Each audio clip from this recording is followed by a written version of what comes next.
자, 대기와 해양의 상호작용 배워보도록 하겠습니다.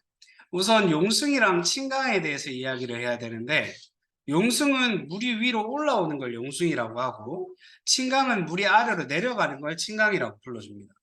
근데 그게 바람이랑 굉장히 관련이 있거든. 그래서 바람과 이제 해수는 어떠한 관계를 가질 수 있느냐를 얘기하면, 에크만 수송을 가장 먼저 얘기를 해야 돼요. 여기 에크만 수송에 대한 이야기인데,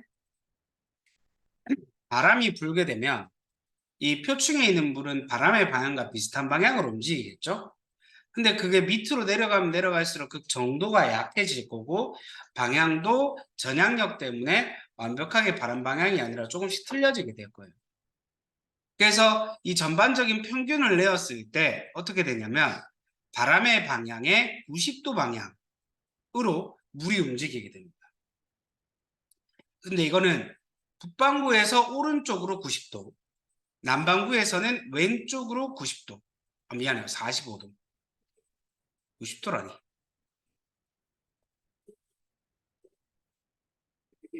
북반구에서는 오른쪽으로 45도, 남반구에서는 뭐라고?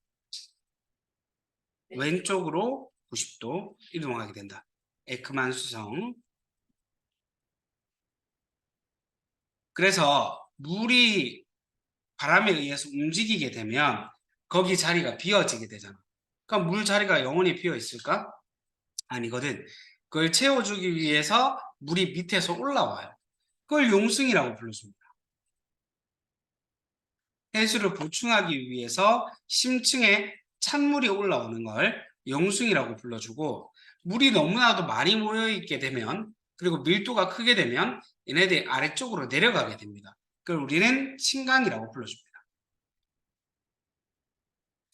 그러면 용승 침강에 대한 이야기를 해볼 건데, 일단 북반구 위주의 이야기를 해봅시다. 연안 용승과 침강이 있고, 그 다음에 적도 용승이 있고, 그다음에 저기압 용승이 있어요. 자, 이 세 가지를 이야기를 해봅시다.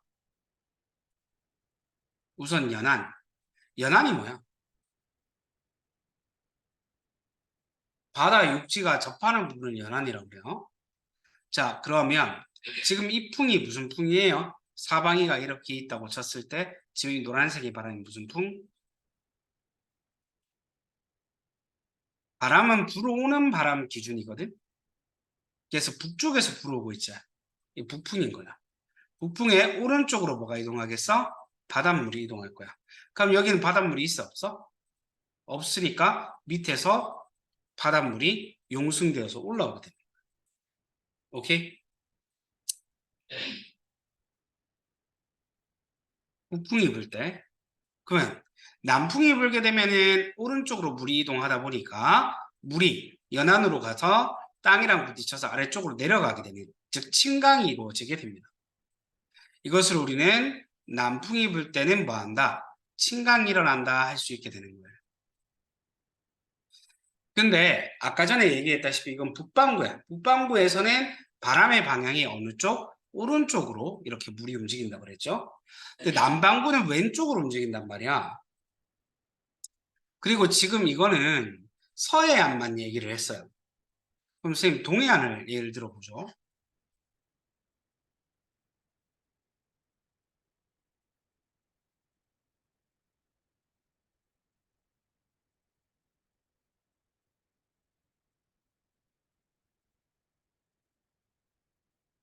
물이 이렇게 있는데 만약에 바람이 이렇게 불어요.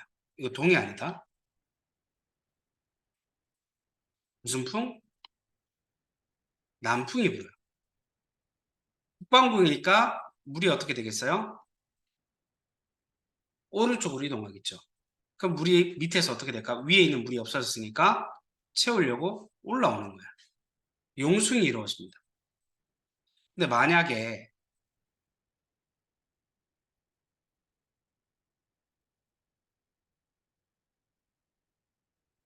바람이 북풍이 불어요. 그럼 어떻게 돼? 얘의 오른쪽, 물이 아래쪽으로 내려가겠죠? 침강이 이루어지게 됩니다. 어때?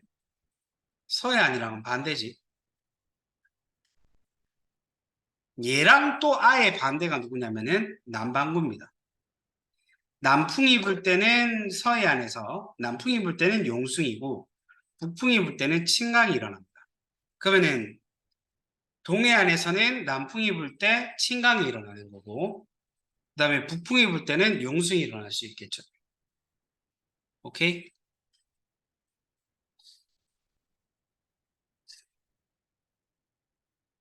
그 다음에 적도.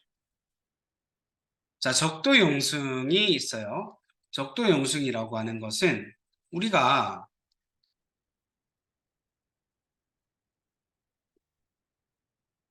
음, 세계 지도를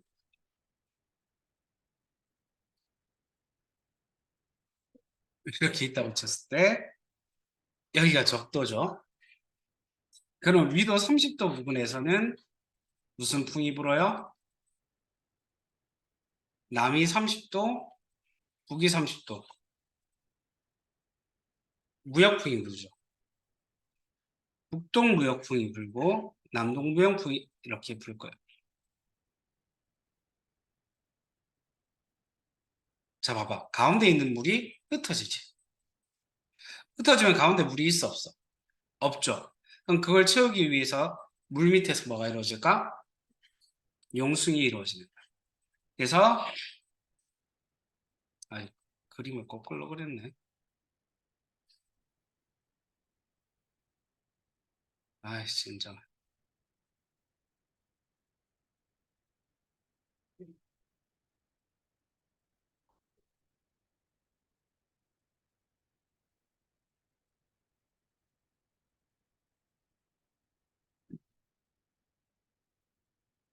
미안해요.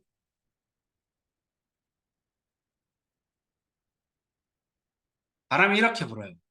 그럼 물이 오른쪽, 오른쪽, 오른쪽, 오른쪽, 오른쪽, 왼쪽, 왼쪽, 왼쪽, 왼쪽, 왼쪽.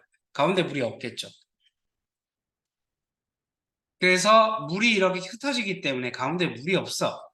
그러니까 이제 바다에서 물이 위로 올라오게 되는 거야. 이거를 우리는 적도 용승이라고 불러줍니다.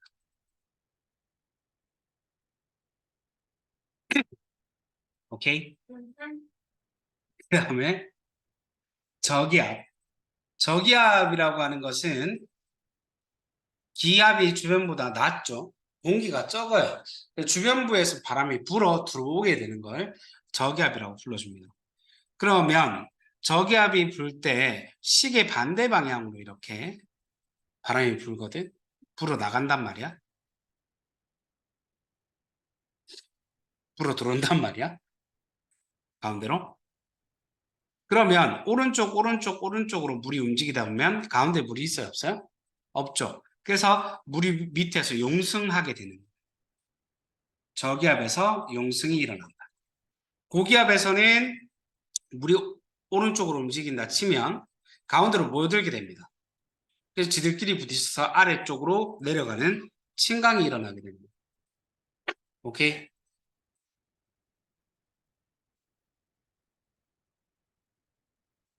해수면을 보게 되면은 용숭이 일어나는 곳에서는 해수면이 좀 낮고요. 침강이 일어나는 쪽에서는 해수면이 좀 높아요. 자, 그래서 전 세계 주요 용숭 지역을 보게 되면은 이런 식으로 이렇게 적도 부근에, 그 다음에 연안 부근에, 서해안에, 연안 부근에 이런 식으로 진행이 된다. 용숭의 영양. 일단 용숭하는 바다 깊은 물은 차가울 거야, 따뜻할 거야? 차가워요. 근데 물이 차가우면은 기체가 잘 녹아. 용존 산소가 많거든. 그리고 영양염류가 풍부해요. 영양분이. 그러니까 굉장히 양분이 풍부한 게 공급이 되다 보니까 거기 좋은 어장이 형성이 될 수 있습니다. 찬물이 올라오니까 공기가 냉각되고 굉장히 안개가 잘 만들어질 수 있겠죠. 하층 부분이 가열되게 되면 공기가 위로 올라가요, 안 올라가요? 안 올라가죠. 뜨거워져야지 위로 올라가잖아요. 그래서 강수량이 적어서 건조한 지대가 많이 만들어집니다.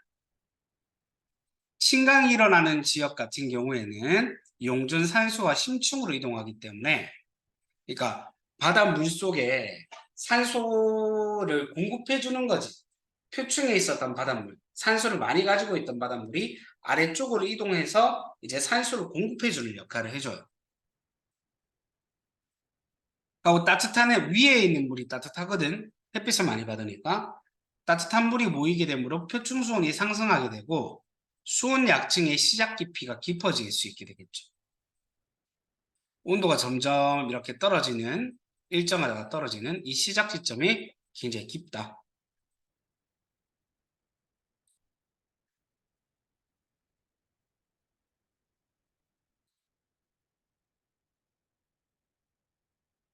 자, 엘니뇨 라니냐, 무역풍 때문에.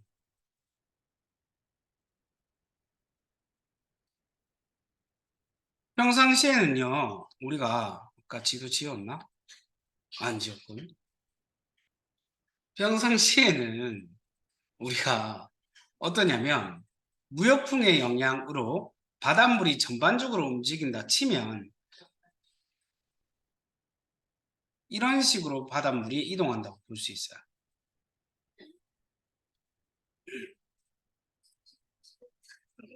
뭐 어쨌든 그래서 적도 부근에서는 바닷물이 왼쪽으로, 즉 오른쪽에서 왼쪽으로 이렇게 이동을 합니다.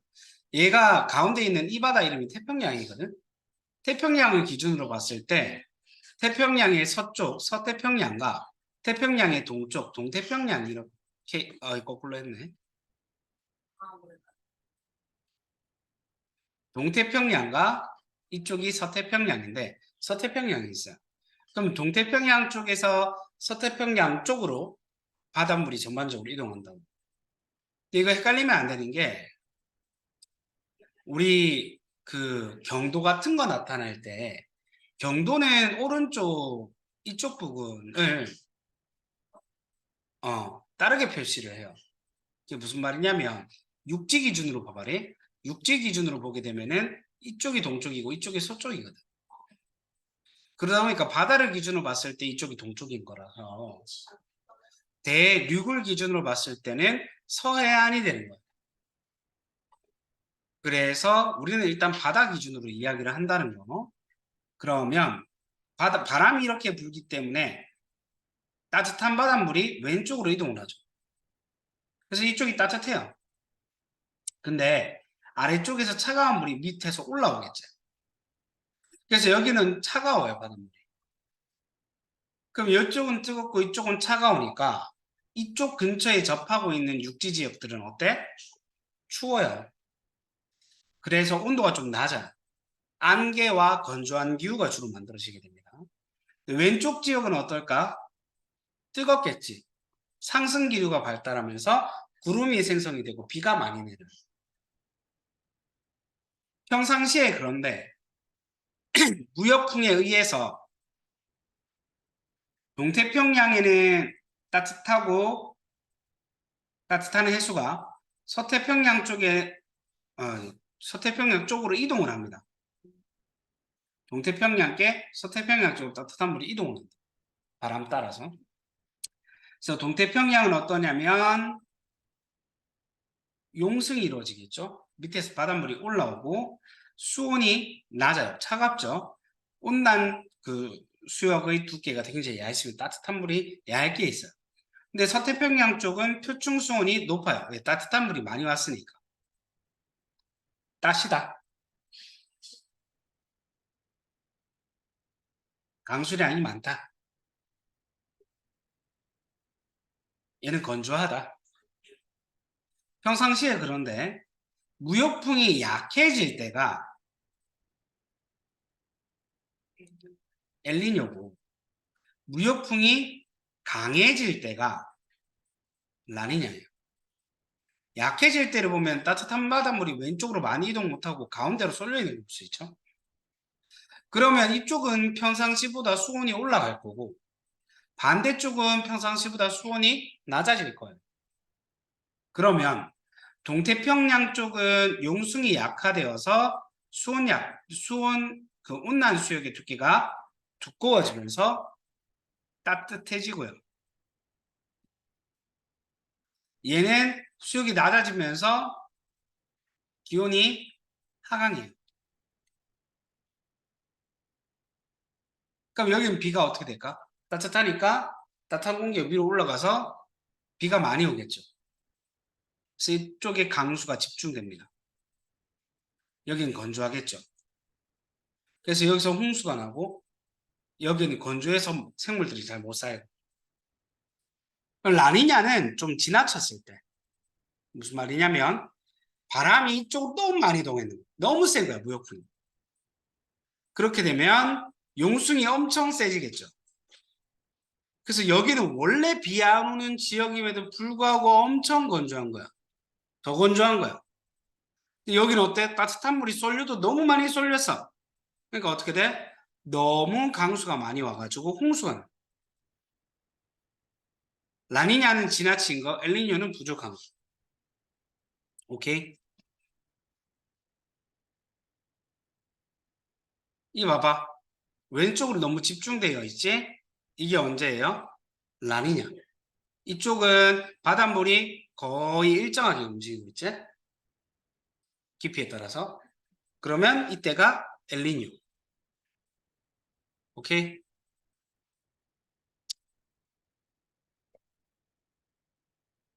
입을 째고 싶어. 남방진동, 수년에 걸쳐서 열대 태평양의 동서 기압 분포가 서로 반대로 나타나는 주기적인 현상. 엘니뇨, 라니냐 평상시가 왔다리 갔다리 할 때가 그 남방진동이에요. 워커순환이라고 하는 건 평상시의 공기의 순환. 여기는 차가우니까 하강기류, 여기는 뜨거우니까 상승기류가 만들어지면서 워커순환이 이루어집니다. 그래서 원래 어떻다고 그랬어? 서태평양에 강수가 많다고 그랬지. 원래 동태평양에 강수가 적고 안기가 좀 잘 끼고 건조한 기후가 발달한다고 그랬죠. 근데 엘니뇨나 라니냐 시기에는 어떻게 되느냐? 일단 엘니뇨를 보게 되면은 여기 건조해야 되는 지역인데 비가 오지게 많이 오고 있는 걸 볼 수 있습니다. 왜? 따뜻한 물이 저쪽으로 이동을 하고 이쪽에 있으니까. 그래서 기압 분포가 서태평양에는 고기압이 만들어져 버리는 거야. 동태평양에 저기압이 형성이 돼 버리는 거야. 그래서 서태평양은 하강기류가 발생해서 건조한 날씨, 가뭄이 만들어지게 되고 여긴 비 많이 와야 되는 데인데 따뜻한 물이 쏠려서 상승기류가 발달해요. 근데 동태평양은 어때? 이 평소에 없던 상승기류가 발달하면서 강수가 증가해서 홍수가 나게 되는 거예요. 오케이?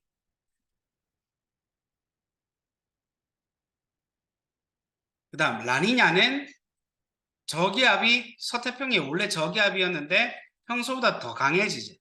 동태평양도 고기압이 더 세지고 서태평양의 상승기류가 너무 발달해가지고 평소보다 강수가 증가해서 홍수가 납니다. 동태평양은 평소보다 너무 건조해 가뭄이 만들어지고 평상시 기준으로 한번 이야기를 해봅시다. 기압이랑 기온에 대해서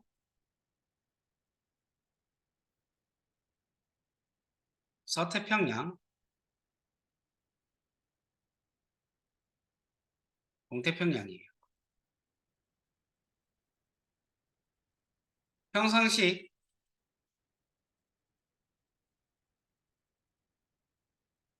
기온과 기압에 대해서 기온은 어때요? 따뜻한 물이 쏠리니까 그죠? 저기압 찬물이 주로 있어가지고 용수 내가지고 고기압 엘니뇨 평상시 대비했을 때보다 기온이 낮죠. 따뜻한 물이 안 왔으니까. 기압은 얘는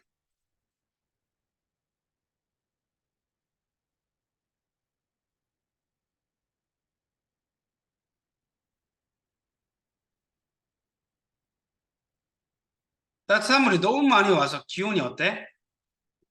너무 높다. 기압은 너무 낮다. 동태평양은 너무 낮다. 얘는 높다. 오케이?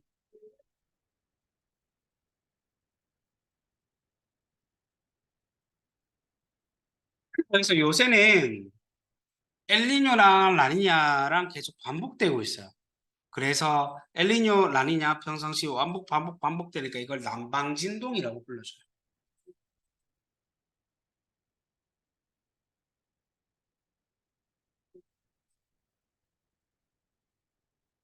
해수면의 온도 변화, 기압 분포 변화 이런 것들이 상호작용하면서 계속 일정한 주기로 일어난다. 이걸 줄여서 엔소라고도 불러줍니다. 남방진동 지수라고 하는 게 있는데 적도의 동태평양과 서쪽의 동쪽과 서쪽의 태평양 동쪽과 서쪽의 월 평균 기압 차이를 나타내는 지수예요. 기준이 그 남태평양의 타이티 섬이라는 섬이 있거든. 이렇게 오스트레일리아 옆에 여기랑 오스트레일리아랑 그 해면 기압을 뺀 값으로 측정을 하는데 엘니뇨 때는 마이너스, 평상시 때는 플러스예요. 그러니까 빨간색이 라니냐, 파란색이 엘니뇨. 오케이?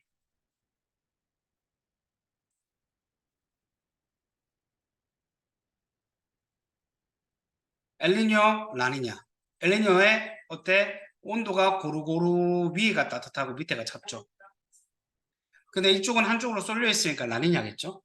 근데 찬물이 용수에 있는 걸 볼 수 있습니다. 자, 엘니뇨와 라니냐 발생 과정. 평상시에는 무역풍에 의해서 따신 물이 서쪽으로 이동을 한다고. 근데 서쪽에 온도가 높죠. 그럼 동태평양에 용승이 이루어지니까 온도가 낮죠. 동태평양에 용승이 일어나면서 연안 수산업이 활발하게 발달할 수 있습니다. 왜? 좋은 어장이니까. 그다음에 서태평양의 온난 수역에 따뜻한 물의 두께가 두껍겠죠. 따뜻한 물이 이쪽 많이 왔으니까. 얘는 얇겠죠. 수온 약층 시작 깊이도 깊겠죠. 따신 물이 원체 많으니까. 얘는 얕아요. 다 찬물이라서. 대기순환. 서태평양에는 뜨거운 물 때문에 공기가 위로 올라가니까 저기압이죠. 상승기류. 동태평양엔 고기압인데 그래서 서태평양에 저기압이니까 강수가 많은 거예요. 그러나 엘니뇨 시기, 즉 무역풍이 약하게 되면 표층해수가 이제 서쪽으로 서태평양 쪽으로 이동을 못하죠. 그래서 서태평양의 온도가 낮아집니다. 따신물이 안 왔으니까. 동태평양도 용승에 약해지다 보니까 온도가 높아지는 거죠. 수산업 안 되고 서태평양의 따뜻한 물이 얇아지고 동태평양이 평소보다 두꺼워지죠. 서태평양의 수온 약층의 깊이가 얕아져요. 그러면 따신물이 적으니까 동태평양 깊어져. 평소보다 따신물이 많아서 서태평양에 그래서 하강기류, 고기압이 만들어지고 비가 안 오는 그래서 가뭄, 건조해지죠. 근데 중앙태평양이랑 북태평양에는 상승기류가 발달하고 저기압이 형성이 되면서 홍수가 나게 됩니다. 라니냐 많이 와도 바람이 너무 많이 불어. 뜨신 물이 와도 너무 많이 와. 그래서 서태평양이 더 높아지고 동태평양이 더 낮아져.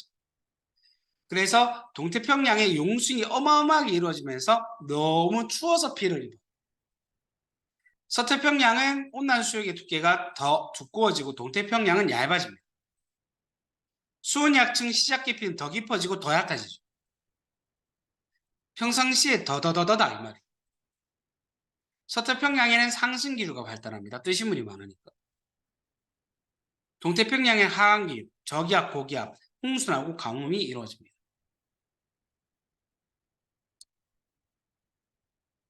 자, 이제 문제 한번 풀어볼게요.